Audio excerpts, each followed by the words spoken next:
السلام علیکم دوستو، امید ہے کہ آپ حضرات بخیر ہوں۔ ہر بار کی طرح آج بھی میں آپ حضرات کے سامنے ایک ایسے ویڈیو لے کر حاضر ہوا ہوں جو کہ دعا کے متعلق ہے، یعنی یہ ایک ایسی دعا ہے جس کے بارے میں آپ صلی اللہ علیہ وسلم فرماتے ہیں کہ یہ دعا دعاؤں میں سب سے افضل دعا ہے۔ تو آئیے ویڈیو کو شروع کرتے ہیں۔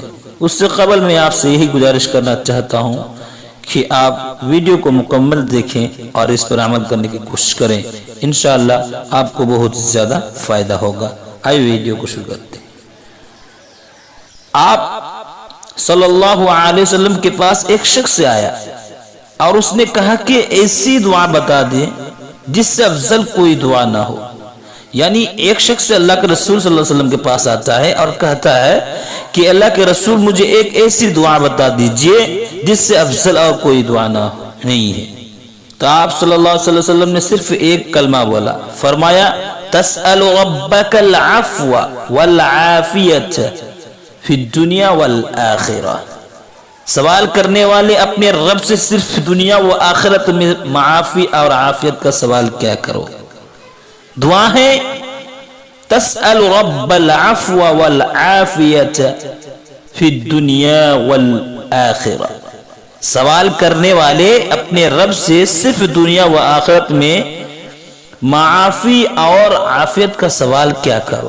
اس سے بڑی دعا دنیا میں ہے ہی نہیں۔ دوسرے دن پھر وہ شخص آیا، آپ صلی اللہ علیہ وسلم نے پھر وہی بتائے۔ تیسرے دن پھر وہ شخص آیا، آپ صلی اللہ علیہ وسلم پھر وہی فرمائے۔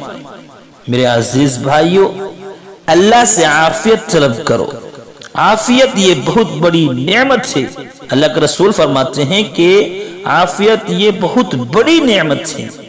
عافیت کا مطلب یہ ہے کہ اے اللہ، روحانی اور جسمانی طور پہ ہر قسم کی بیماری اور بوجھ سے مجھے ہر وقت محفوظ رکھ۔ یہ عافیت سے میرے بھائیو۔ تو میں تمام حضرات سے دعا کروں گا، تمام حضرات سے درخواست کروں گا اور تمام حضرات کے دعا میں حق میں یہ دعا کروں گا کہ اللہ میرے سننے والوں کو تو ہمیشہ عافیت میں رکھے، آمین۔ اللہ اور میرے سننے والے تماموں کو یا اللہ اس دعا کو جب بھی وہ ہاتھ اٹھائے تیرے دربار میں اس دعا کو کرنے کی توفیق عطا فرما، آمین۔